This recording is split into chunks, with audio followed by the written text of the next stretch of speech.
Bueno, pues hoy por hoy queríamos saludar y hablar un ratito con alguien que ha tenido mucho que decir en el campo extremeño, dentro del asociacionismo del campo extremeño en las últimas 2 décadas, al menos un poquito más, y que desde hace una semana ya no está al frente de UPA-UCE, pero sigue estando ligado y vinculado al campo y a UPA-UCE. Ignacio Huertas, bienvenido, ¿qué tal? Hola, buenos días.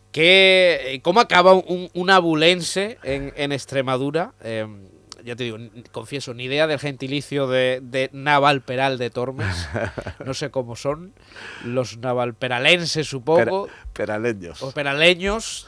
¿Cómo acaba un abulense en Extremadura?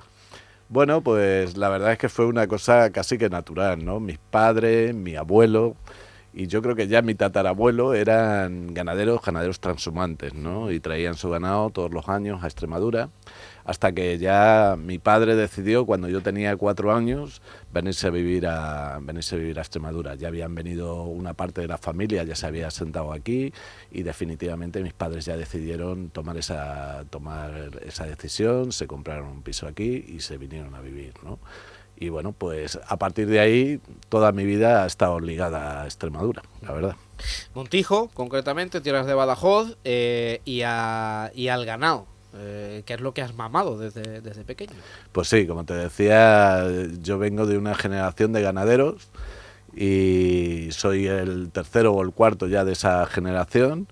Y bueno, pues toda mi vida he estado ligado a la ganadería. Desde bien pequeño iba con mi padre a la explotación y aunque no hiciera mucho, pero estaba allí, lo sentía, lo vivía, al igual que el resto de mis hermanos. Y 3 de ellos hemos sido ganaderos y bueno, hemos sido y somos todavía a día de hoy. Y bueno, pues la verdad es que muy satisfechos también de esa profesión, que para mí es una profesión, pues la verdad es que muy bonita. Y uno se hace sindicalista en el campo, ¿por qué?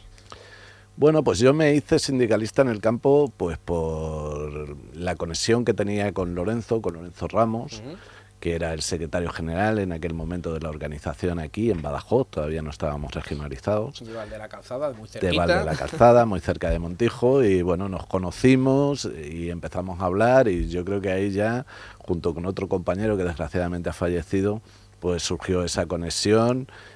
Lorenzo estaba buscando gente joven pues para que asumiera pues puestos dentro de la organización y ahí empecé a trabajar en la organización y bueno, pues hasta el día de hoy muy satisfechos.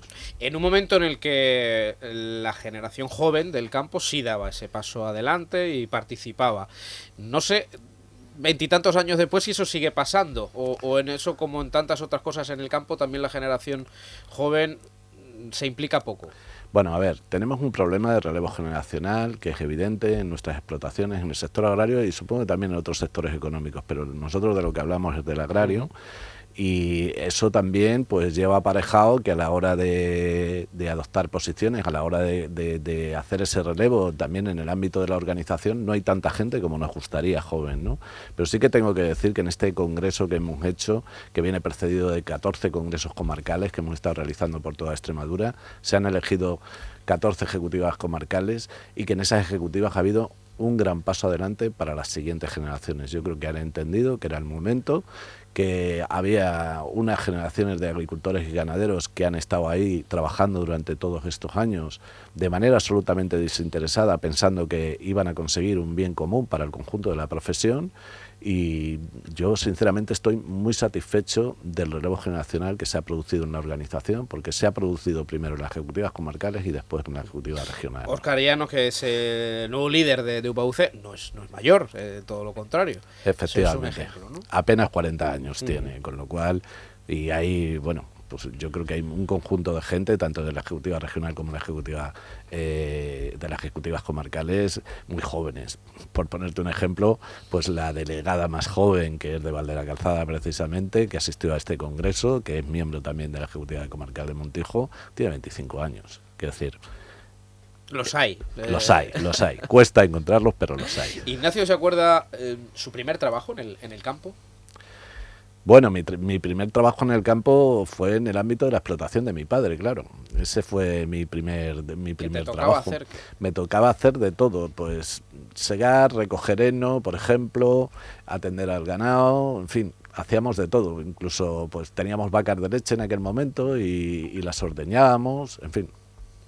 Lo que había que hacer en el campo, que es verdad que se ha modernizado, pero que sigue dando mucho trabajo, ¿no? Decíamos antes de empezar, te decía medio en broma, ¿no? Estarás un poquito menos liado ahora porque has dejado el liderazgo de UPAUCE, pero sí es vinculado a UPAUCE a nivel nacional, pero es verdad que el campo da trabajo siempre.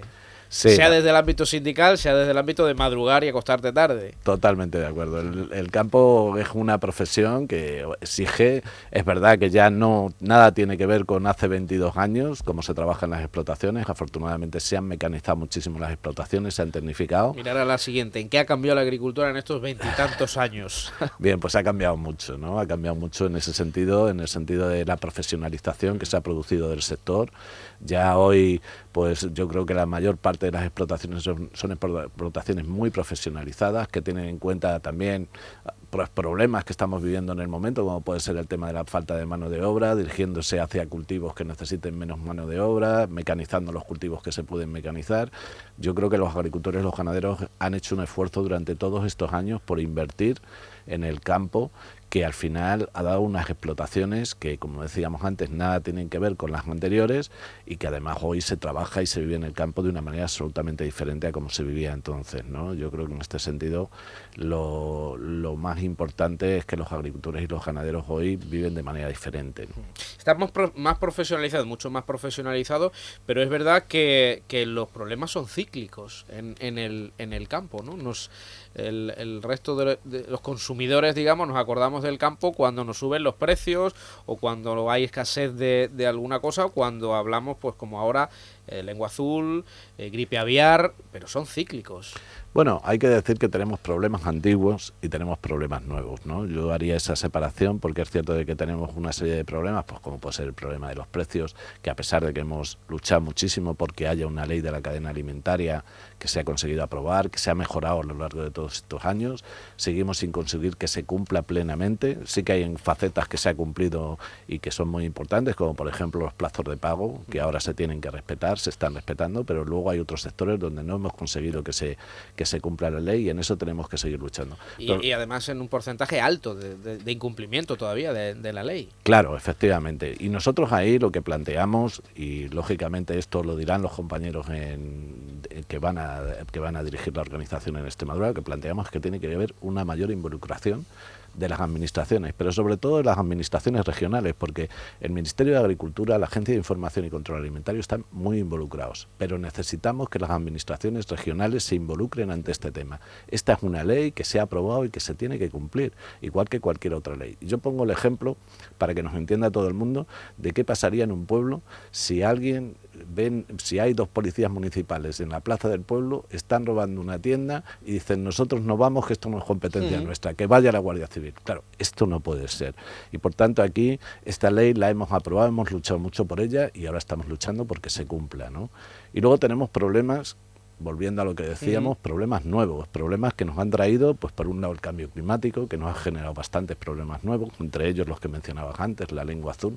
La lengua azul es una enfermedad que es verdad que no es nueva, pero es una enfermedad que al hilo del cambio climático, que como estamos teniendo otoños e inviernos cada vez más calurosos, pues que tú como bien sabes se transmite a través de un vector, de un mosquito, pues ese mosquito cuando llega el invierno no se muere y la enfermedad sigue campando a sus anchas. Sin embargo antes y esto el llegaba... cada vez dura menos.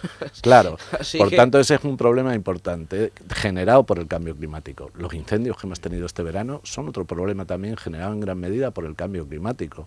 Es decir, tenemos que atender las situaciones que nos están generando los problemas del cambio climático, como las olas de calor que han reducido nuestras producciones en muchos casos.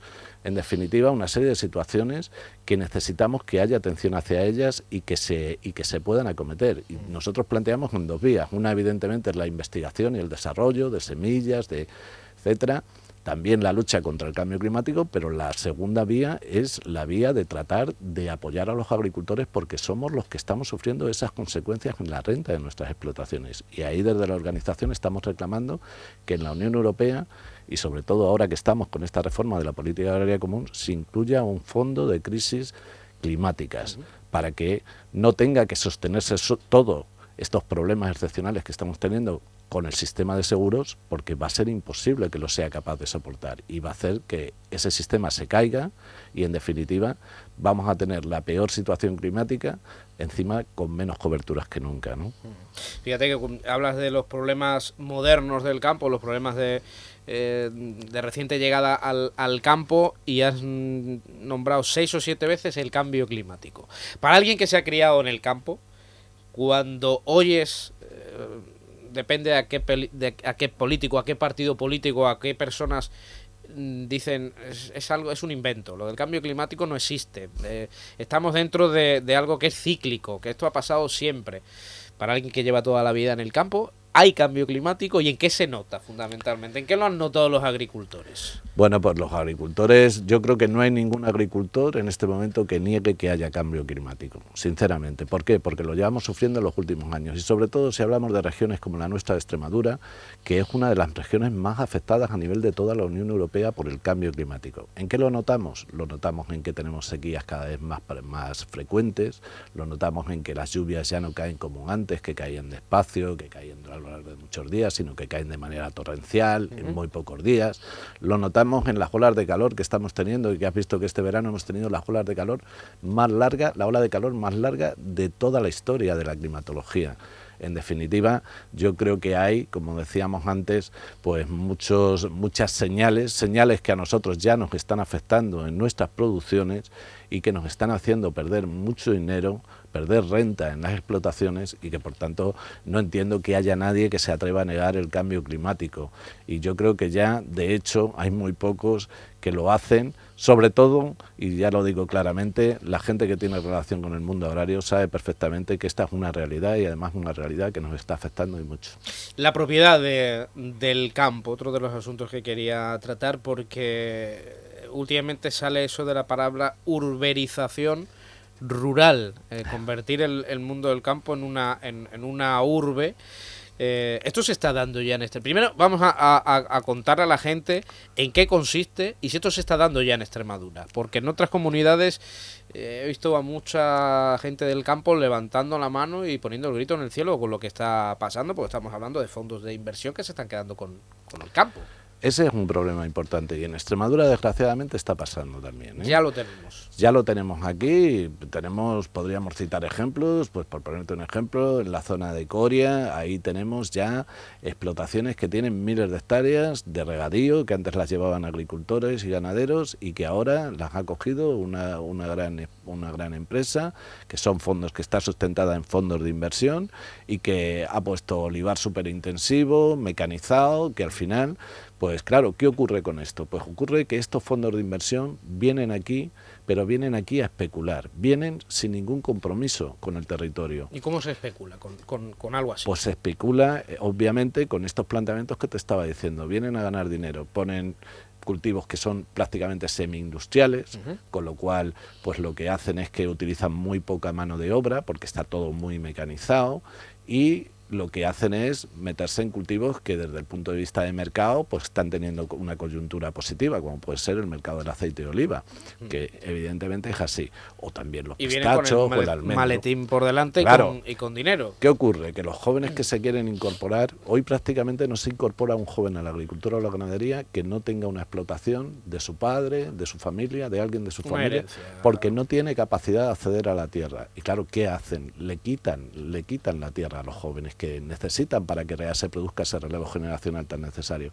Y esto es así, pero su compromiso además va a ser mientras ganen dinero. Si mañana sale otro negocio en otro sitio, se van a ir del territorio, lo van a dejar abandonado y a su suerte. Y estamos sacrificando, y por eso nosotros ponemos mucho énfasis en esto, estamos sacrificando pues el mundo rural, porque el que el mundo rural esté vivo en una gran medida se debe a que hay agricultores y ganaderos, explotaciones familiares, que es lo que defendemos desde nuestra organización, en el territorio, viviendo en los pueblos, generando empleo y trabajo, y que además no se van a deslocalizar nunca se van a marchar de aquí, mientras haya posibilidad de que sigan aquí, porque son planteamientos que siguen de padres a hijos, y obviamente eso es lo que puede mantener el mundo rural vivo.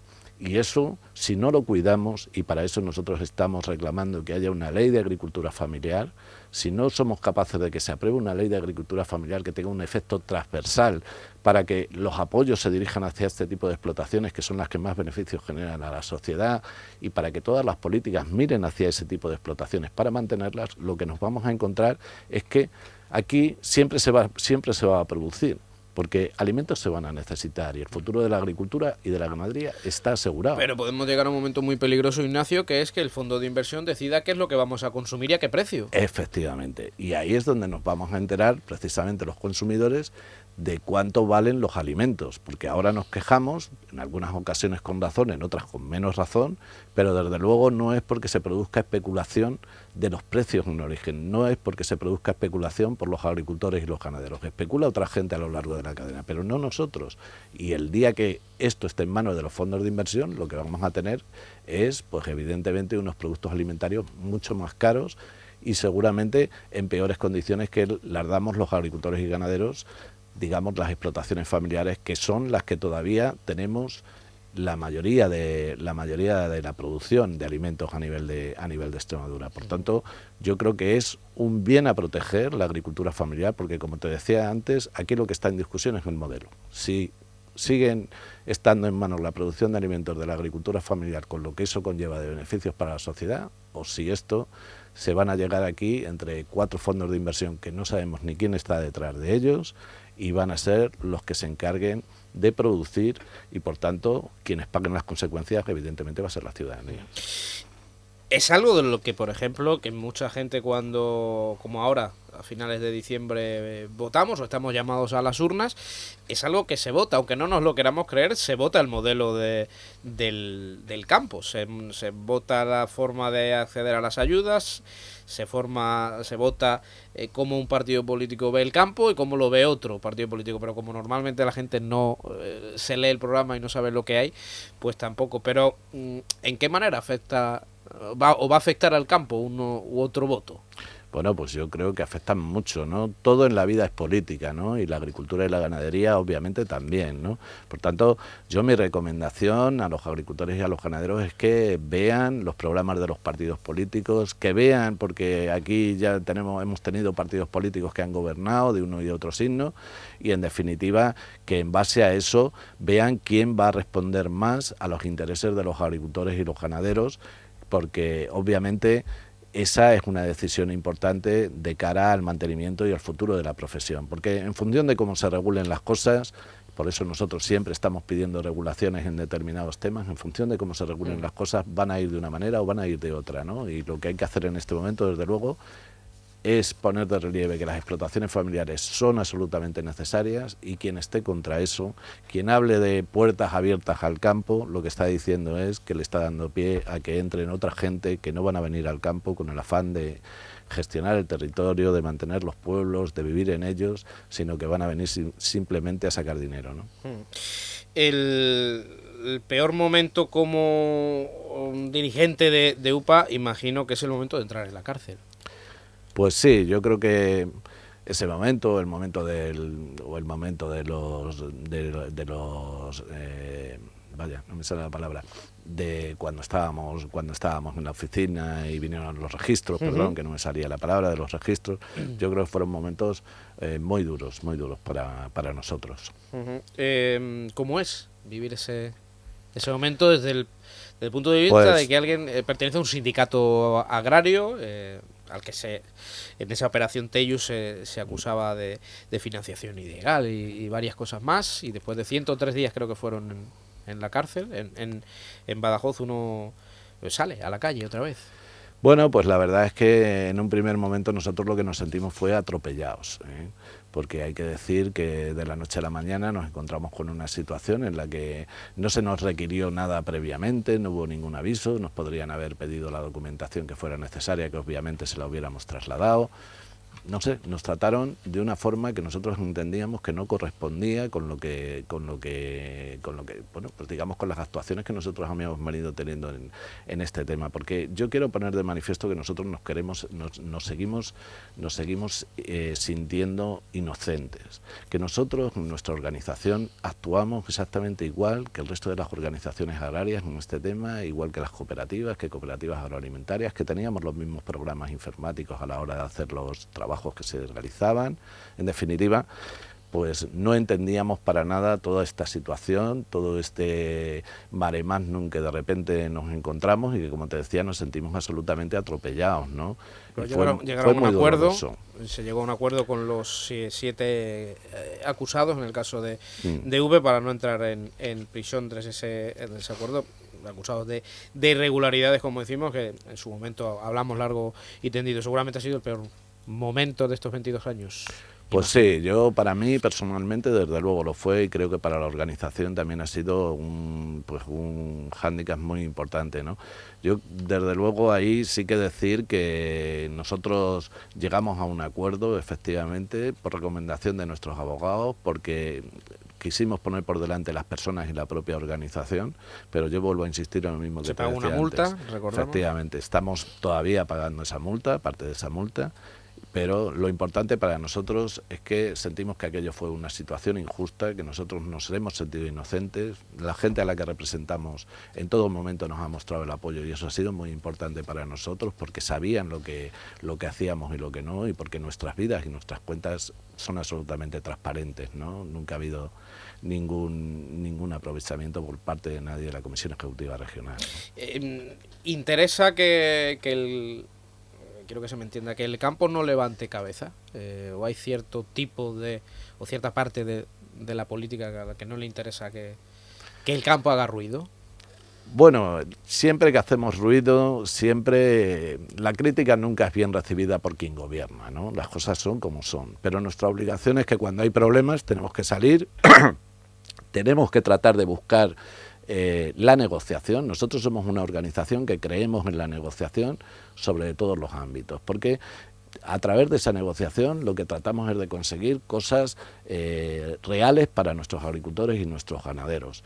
Y la movilización es el último recurso que tenemos, el último instrumento que tenemos, y lo utilizamos cuando ya no queda otro remedio, ¿no? Nosotros no entendemos gente que se moviliza por movilizarse, porque eso no tiene ningún sentido. De hecho, por poner un ejemplo de esto, te diría que, por ejemplo, con las últimas movilizaciones importantes que hemos tenido en el año 2024, como sabes, pues nuestra organización, al igual que otras organizaciones, estuvimos sentados paralelamente en la mesa de negociación con el Ministerio de Agricultura, firmamos finalmente un acuerdo de 43 medidas que obviamente no han resuelto todos los problemas que tiene el sector agrario, ni los que van surgiendo, pero sí que han sido, yo creo, que pues una serie de medidas muy importantes para los agricultores y los ganaderos. Te detallo alguna, por poner algún ejemplo. Medidas como el mantenimiento de las ayudas al gasóleo, que se iban a quitar, y que es una cantidad muy importante todos los años la que conseguimos que se le devuelva del gasóleo agrícola a nuestros agricultores y ganaderos. Medidas como el cuaderno digital, el aplazamiento del cuaderno digital, que era una medida que con una población activa en el campo muy envejecida es difícil de hacerla cumplir en un periodo corto de tiempo. Hemos conseguido que tanto el año 2025 como el año 2026 se eximiera de esa medida a los agricultores y a los ganaderos. Ahora en el 2027 la propia Unión Europea ha prorrogado durante un año más eso, y obviamente aquí no se va a poner en marcha hasta el 1 de enero del 2027, pero porque habíamos conseguido previamente el que eso fuera así con las medidas de prórroga que conseguimos en la firma de los acuerdos, o medidas como, por ejemplo, pues dentro de la simplificación de la PAC que venimos persiguiendo de manera constante, y de la eliminación de la burocracia, pues que se pusieran, pues en el caso del regadío, que se permitiera, por ejemplo, se quitaran un 4% de barbecho obligatorio que se obligaba a dejar antes del acuerdo, o que la rotación que era una obligación en esta nueva PAC también, pues en el caso del regadío era muy perjudicial para los agricultores de regadío y conseguimos que se modificara, se pudiera modificar por la diversificación de cultivos, que era algo que ya se venía haciendo, o en el secano que tengamos un barbecho voluntario sin ningún tipo de límites, que antes estaba limitado al 20% y que rompía las prácticas tradicionales que venían haciendo los agricultores y ganaderos. En definitiva, 43 medidas que han ayudado al campo y que si nosotros no hubiéramos estado ahí para negociarlas y firmarlas, pues obviamente todas esas movilizaciones que se han hecho no hubieran servido para nada, no hubieran traído nada concreto para los agricultores y los ganaderos. Y nosotros queremos ser una organización agraria útil para la gente y por eso planteamos siempre que la movilización es el último extremo, que hay que hacerla cuando hay que hacerla y no hay que andar con ambajes, que ya sabemos que la crítica no gusta a quienes nos gobiernan, porque nadie quiere oír pues cosas que evidentemente las que no cosas está que haciendo bien, a juicio efectivamente de que no está haciendo bien, pero que tiene que entender que cuando hacemos esa crítica es simplemente porque somos la voz de los agricultores y los ganaderos y que por nuestra boca hablan ellos. Y hoy, Ignacio, ya para ir terminando, ¿cuáles son las principales inquietudes del campo, de los agricultores y de los ganaderos extremeños? ¿Cuáles son las principales inquietudes hoy? Bueno, hay muchas inquietudes, tengo que decirte, porque vivimos un momento de incertidumbre. La primera, la reforma de la política agraria común del 2027 al 2034, que va junto con la aprobación del presupuesto plurianual para la Unión Europea, que es un presupuesto, una propuesta a la que ha presentado la Comisión que no entendemos, sinceramente, que no corresponde a lo que tendría que ser. Y no corresponde porque en un presupuesto que sube, lo que no tiene sentido es que a la política agraria comunitaria se le reduzca presupuesto.